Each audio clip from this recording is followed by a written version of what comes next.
Okay, so just got done seeing Trap, and for some reason I always thought it was called Trapped, but no, it's just Trap.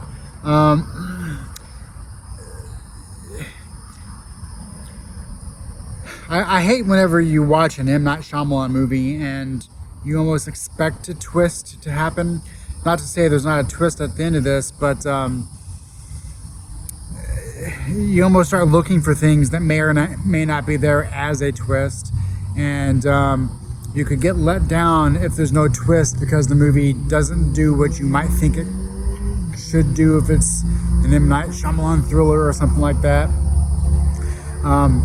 So hopefully if you do go see this or watch it whenever, try not to watch it like that.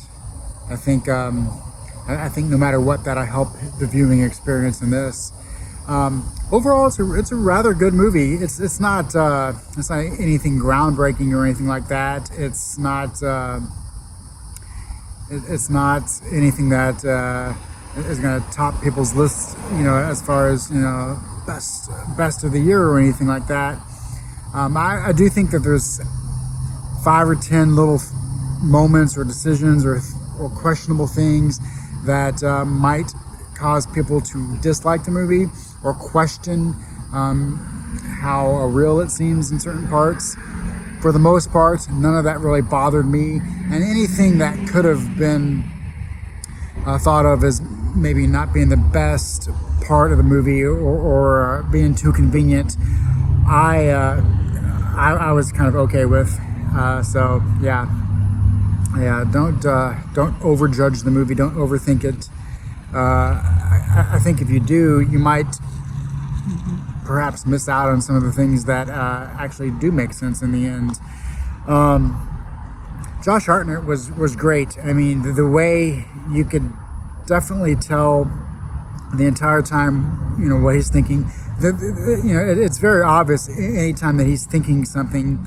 Exactly what he's thinking because it's pretty straightforward in that regards. But he does a really good performance. Just being very open about who he is, but then also being mysterious at the same time. So he was really great. I'll tell you one thing that I was questioning. Obviously, there's like a concert, and the bulk of the movie takes place in this concert. And did it get over and it was still daylight outside, or was there a line in the movie about it being a day concert for some reason? I don't know. For some reason that was bothering me. But little things like that might seem a little bit off-putting because this is a movie where you're thinking about a lot of things throughout. There's not a huge amount of dialogue or a ton of character development, especially in the first half. So it's really all about you sitting there thinking about, what Hartnett's thinking about throughout the entire thing. So don't overthink it. I would say enjoy it for what it is. I think it's really good. Like I said, could it have been better? I think so. I did like the way it ended, though. I did like that. I think if it would have been better per se, it would have turned into too much of a different movie by the end of it.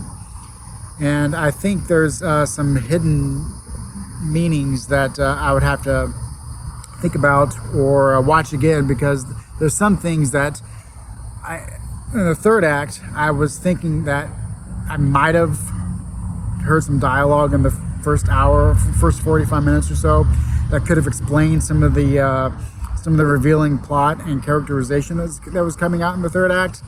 But then again, I didn't know if I was just misremembering stuff that wasn't there, or if there were some things that that actually made sense as far as this being a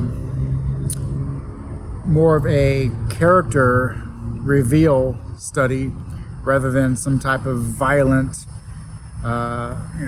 murderer killing people type of story, which it could have been, especially in the end. So it did.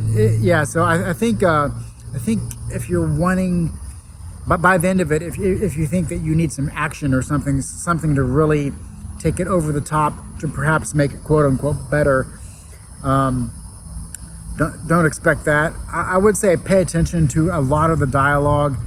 Seemingly throwaway dialogue might explain a lot that happens in the movie. So yeah, I actually do look forward to either getting some questions answered through watching other people's reviews, or when it comes out, I would have no problem watching this again. It's a good movie. I wish it was paced a little bit better. I would say I did really enjoy the ending because, well, if you've seen the movie, you know exactly what I'm talking about. Because, I'm not going to say anymore. I'm being really vague as to why I like the ending, but I don't want to talk about it to possibly spoil what the ending is. But I enjoyed myself. I think everybody, it was a pretty packed theater too, and you could tell everyone in there was into it. And like I said, I think anything is better in a movie theater. So it's kind of hard to say, well, go see this or don't see that. I suggest seeing everything in a movie theater if you can, just because, it's usually always better, except the buddy next to me who was making these noises, and I came in and I was getting ready to sit down, and he had all of his food on like the seat in front of me, like the little stand in front of me. He had a whole bunch of food there, then he had food in his lap, and then he had food on the stand next to him, and he said, "You said you're in seat 5?" I said, "Yep." And then I noticed that he goes on his phone to see if seat 5 really is occupied. Then he made noises throughout. But luckily that didn't really take too much away from enjoying the movie. And like I said, if you want to watch it, check it out. Try to go to see it in the theaters. I think it's really pretty good and a lot of fun. But let me know in the comments what you think about it, especially if you give a thumbs up or thumbs down to the ending, and I'll say the very ending, because it does seem like there was 2 or 3 points where it could have ended in a different way maybe, and you really don't know exactly how it's going to end until like the final couple scenes. But let me know, and I'll catch you in the next one.